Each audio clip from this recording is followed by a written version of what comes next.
I think we all recognize what this machine is. Anybody who's been watching the channel for a while has seen me work on quite a few of these.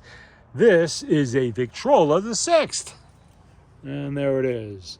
It is a pretty common machine, probably one of the most common Victrolas you will ever see. This particular one from 1916, real common year. I was actually trying to sell this machine very, very inexpensively, considering how nice it is, as a parts machine, and not do anything to it myself. Just move it along. A friend of mine found it at an estate sale out of state in Florida, and I already own like 4 of these personally. I have several more parts machines around that are like 16, 17, maybe a 1915.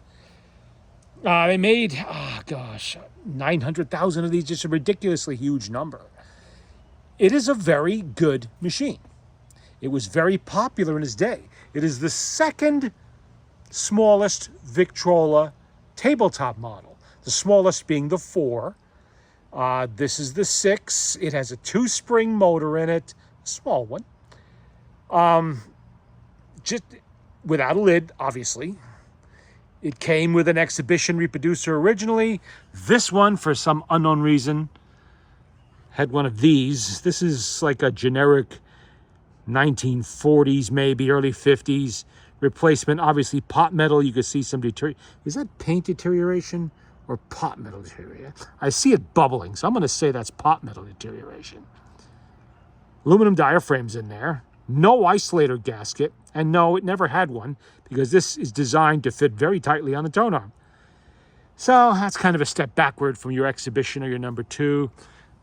Don't know what I'm going to do with that, but it's just going to go into my curiosities collection, I guess. I'm not really going to do too much with it. It's got a little dent on the tone arm. Not a big deal. It's all there. It has the crank and the motor. I'm pretty sure the motor works. I cranked this up a little bit before. Let's see what it does.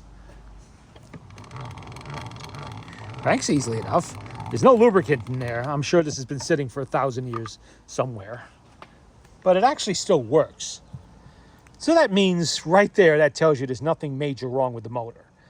You know, you can just, this is a cleanup job. That's what this is. You're not replacing anything if you don't want to. Yeah, you could put new springs in there. I don't think it needs it. You know, they seem pretty good. We'll let that spin down and explain what I'm doing with this machine. Like I said, I was going to sell it. I put it together a couple of different package deals for various people, but nobody really wants to buy it. So I am just going to play with it. That's what I'm going to do. This time of year, it gets hellaciously hot and humid. Today's not bad. Right now, it's why I'm out here. Today's not bad at all. Earlier this week, since last weekend, it's been hellaciously hot. It has been so humid, you know, you can drink the air. I do not come out here and screw around with stuff when it gets that hot. I just don't. You know, unless it's a little bit in the early morning, then I'll come out. But other than that, I'm not spending a whole Sunday out here working on a Victrola or anything like that. I do have several projects I want to get to. I have an HMV 461 that's waiting for me, but that is a major project. It's going to take a lot of time. You know, I don't want to have it strung out over 2.5 months because I'm working for an hour every morning on it. I want to be able to sit down over a weekend and, you know, hit it hard, get everything squared away on it. So I'm going to put that aside for now and probably not get to it until September, maybe mid-September even, when it starts to cool down a little bit and the humidity goes away. I have another 102 I could do, but I've done a bunch of those lately. So before I start getting tired of doing them, I will put that aside for the moment. I still need to source a few little parts of that anyway, so I can hold off on that. A perfect opportunity to do one of these. I could do one of these in my sleep. I've done so many of them over the years. So I'm just going to clean this up, do my usual stuff on it, get it playing, probably replace that nasty looking felt on there. Boy, that's been crapped on by everything. Really, I don't think it needs much, just the usual motor clean. Believe it or not, this actually has the sticker is still underneath it. It's still there, the patent sticker. And the oiler sticker. A lot of times that's missing. Sometimes with this model, you'll find the whole bottom panel is missing because it'll still function without a bottom panel. You're just going to have a lot of dirt getting into your motor when that happens. So what I'm going to do, clean that motor up and do all that, not tonight. It'll be stretched out a bit. I'm going to fix it up, and then I'm going to throw it on Marketplace for, you know, a reasonable price and sell it to somebody who's starting out in the hobby and is looking for something to get a foot in the door, doesn't want to spend a lot of money on their first machine. That's what these are ideal for. That's what I like to do with these. I have several of these floating around out there right now with people who are starting in the hobby. And this is an awesome machine to play records on. They don't take up a whole lot of real estate. You know, you'll learn how to take care of a Victrola with one of these, how to oil it and how to keep it clean and how to change your needles on the reproducer, all of that kind of stuff.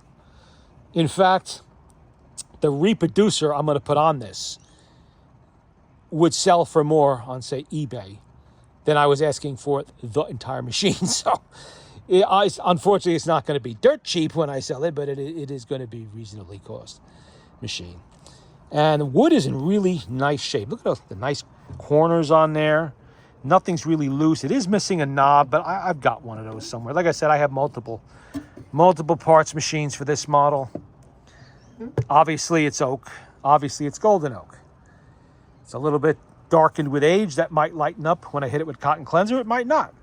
Not really concerned with that. Still has the nameplate I showed you already. That's in good shape. The back panel's in good shape. Underneath, I'll show you in a little bit. The tone arm support's not corroded and rusty. The tone arm itself. Look how clean the tone arm is. Other than that dent on there, look how clean that is. That's not in bad shape at all. The only thing that tells me it's been sitting somewhere a long time is that nasty looking friction lead. Yeah, that nasty looking felt on there. That really does not look very good. But I stock all kinds of felt, including this particular shade of green if I choose to go with that, not the dark green. I'm going to put the camera there for a second while I find a screwdriver because I want to open this up. I'll show you the motor. Let's see if this will come off. It does. You see how you take this off? When they're not stuck on there with rust, you would just wiggle it off, lift it, it comes off. And if they are rusty, you're going to have to hit this area with Kroil, the oil that creeps, Kroil or some other penetrating oil. And then you gently, that's the key word in that sentence, you gently would tap that with a dead blow hammer or a rawhide hammer to loosen it up while at the same time you're putting pressure underneath the turntable, and maybe you have somebody help you to lift it up. Pretty good under there. We had a little dust in there, dirt, animal hair, that kind of thing. My cat was probably sleeping on top of this. Let's see, we're going to need a screwdriver. And since my tools are scattered all over the place here from all the projects I've been doing, that should not be hard to find. All right. Opening one of these up, this particular model. This particular configuration of cabinet starts in 1915. They started making the 6 in 1911. But from 1911 until 1914, you had a motor that is not isolated from the horn. It sits in the middle of a wooden baffle horn inside the cabinet. Different crank location. The crank could be up here on those models. A different way, different look when you open the horn door, different slats, all of that. But between 1915 and let's see, when did they change this cabinet? I believe at least mid-1917.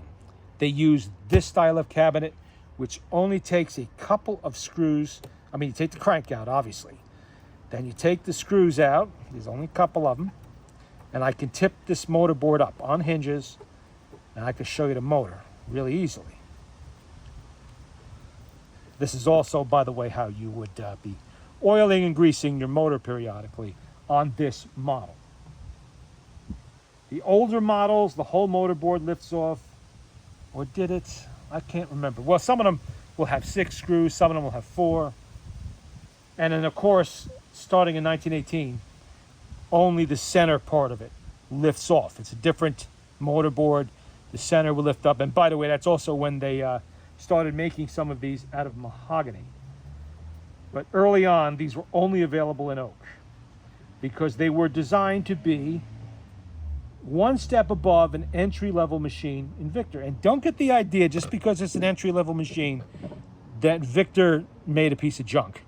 They did not. All Victrolas, doesn't matter if it's the little 4, all the way up to the big 16s and the 17s and the 18s, are excellent machines, top quality all the way. Okay, now because this is 1916, we have 2 individual spring barrels here.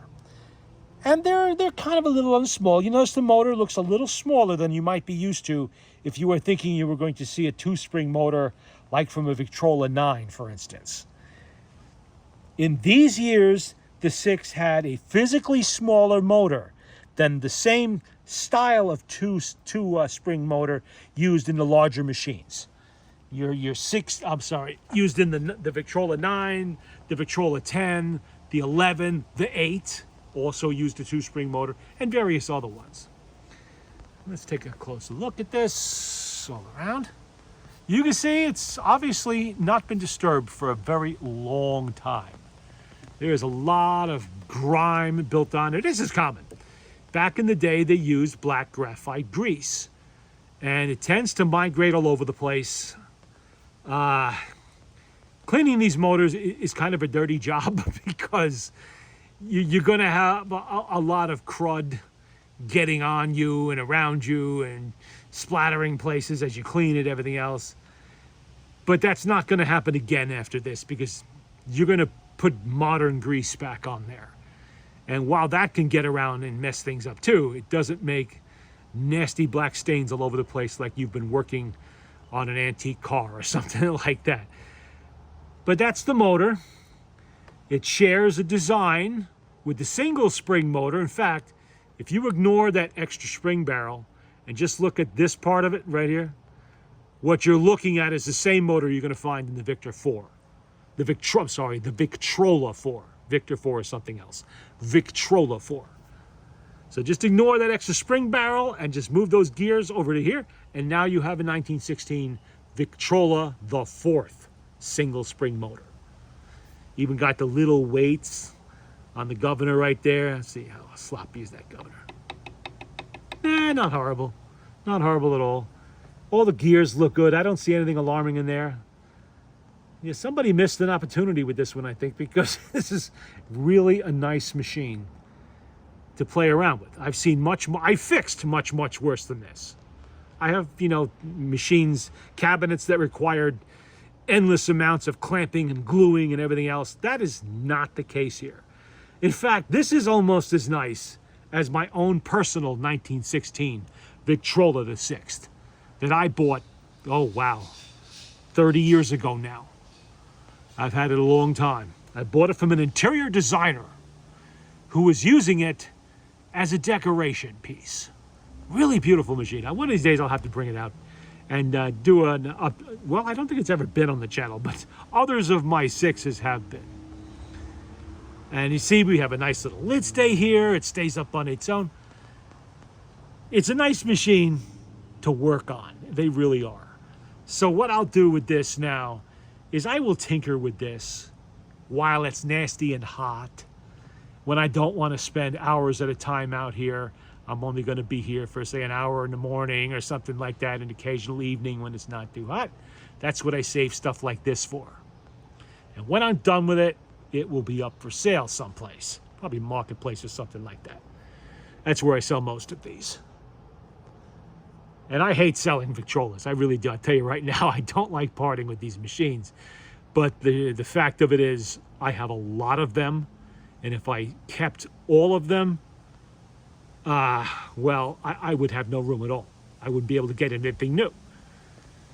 Especially the more common machines like this, that I literally could find one of these at every flea market if I looked long enough. In fact, just over the last 2 or 3 flea markets that I did, I know I saw at least 4 of these. And, you know, occasionally I get a good deal at a flea market. My buddy gets great deals down in Florida for some reason, at junk shops and flea markets, at all kinds of Victrolas. Up here, everybody wants 250, 300 bucks for it. Oh, but it works. No, it doesn't. It doesn't work. The motor will spin, but the gaskets in the reproducer are original. They're not working right. It sounds like crap, and no, that's not the way it's supposed to sound, you know, just because it's old. Or it's had a flea market rebuild where they hose down the motor with WD-40. I mentioned this to somebody in an email earlier today, where a flea market rebuild. They hose down the motor with WD-40, and they go over the cabinets with some kind of furniture polish, and they call it good. That to them, it's now been rebuilt. All right, some of these people really don't know enough about these machines to understand just how that is not the case. Others do, and they're trying to rook you a little bit. So always buy these things at the flea markets with a jaundiced eye. Cast a jaundiced eye on them carefully, because you should not be paying more than, I'm going to say, for this particular machine. Every machine's different. This particular machine, as nice as it is, I would say 65 to 75 bucks at the flea market, just the way it is, sold as is, just the way it is. If it's got all kinds of scratches and nicks and gouges and everything else, and really it's just barely a step above a parts machine, then I would say $25 to $45 maximum. You know, this is not 10 years ago when prices were higher, and machines like this might have brought, I don't know, $1.15 the way it is, $1.20 at the flea market. And once I do all the stuff that I do to it, then you would be looking at maybe 300 bucks. Forget about that. You're not getting that today. Even after I spend who knows how many stupid hours cleaning this thing up, it's still going to be at most a $150 machine, at most. And most of that is tied up in the reproducer, you know, not the machine itself. Let me see if I can tip that sideways. Let's get rid of this. I want to tip that sideways and show you what that paper patent sticker looks like under there. All right, I don't want this flopping around, so let's put that right there. Oh, we're going to need a D10 pin on that. I can see that already. It's over traveling. All right, that's common enough. I just did one not too long ago, in fact. Okay. Oop. I want to be careful here. I don't want to knock it off the edge of the table. That can happen easily enough. And there is the patent and oiling sticker. Look how nice and clean that is under there. Obviously, it's going to need the little rubber feet that goes where that brass tack is. That brass tack is where there used to be a rubber bumper that went under there to protect your tabletop from this. Unless you had it in one of those cabinets that it slides into the top and it looks like a little floor machine, then you would have taken those off to do that. But that's the sticker, and it says 1916 right on it. I can't really read that. What is that? August 1st, 1916? Yeah, just before the Great War. The last year of production before the Great War started in April of 17. Okay, let's secure the camera, and I will flip this back down again before something terrible happens.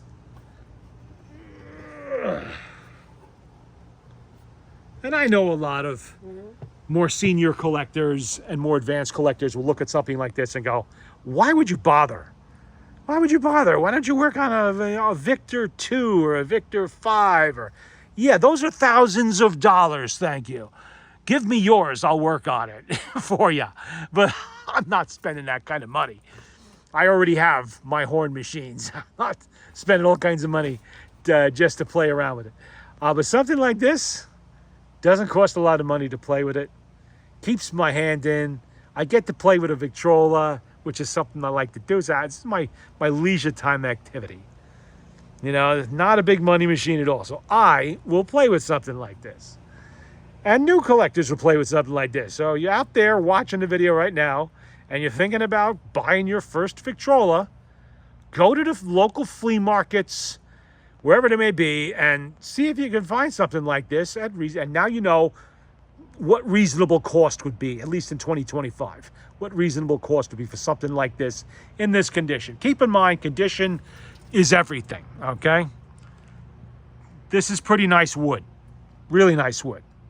If something was wrong with that motor, I could source that motor off of eBay. I could call George Valima at Great Lakes Antique Phonograph. He would have a dozen of them. I could get that. I can get anything this motor needs. But if this cabinet was all beat to hell, now you're really looking at a serious investment of time and money. But if you get one that looks like this, it's in pretty good shape, that's definitely worth playing with. Look at that nice pattern in the oak up there. And you don't even see that part of it. That's what gets me. You don't even see that part unless you take the turntable off, you know, a couple times a year to oil it or whatever. That's the only time you would ever see that nice pattern on there. It's on the doors too. And like I mentioned, this is a fully isolated horn. So this has the upgrades for that, and it's going to sound really nice when these are done. They play very well. Your records will sound great on a machine like this. Don't worry about the lack of a lid. So you'll have a little bit of a reproducer hiss, on a surface hiss on the record. So what? If you're playing on a day like this outside with this noise in the back and everything else, you're not going to hear that anyway. Use a loud needle to drown that out like I do. And this is, what is the weight on this? This is, I think, about 25 pounds, 26 pounds. I haven't weighed it in a while. I don't remember. So it's not impossibly heavy. If I can pick it up without any real difficulty, pretty much anybody can. And you can move it around. You can carry it in and out. You can take it in and out of the closet, you know, when you're not using it, put it away. So they're kind of fun that way too. They take up a little bit more room than the small 4. And of course, it takes up more room than a portable. Not as easy to carry around and store as a portable, but still, it's also not the cost of a portable. So it's not bad. I don't know what this is. That looks like, my goodness, you know what that is? I think that might be, is that old felt or old chewing gum? That is not felt. That is century-old chewing gum. Oh, I get it. Somebody was trying to keep this stuck shut because there really is nothing to keep these. There's no detent pin like the 8 or the 9 might have, or the lidded machines have. Somebody was trying to keep that from flopping open while they moved it around. So they put, I guess that's chewing gum or it's Play-Doh, one or the other. I hope it's Play-Doh, you know, or any germs would be dead probably 80 years ago, but yeah, that's what that is. Yeah, there's some over here too. Look at that. That was somebody's way of keeping that. Yeah, it does stick a little bit there. I will take that off of there. I'm not worried. If you're really worried about it when you have 2 of these knobs on there, you just run a little twisty tie around there and you're fine. It's not going to go anywhere.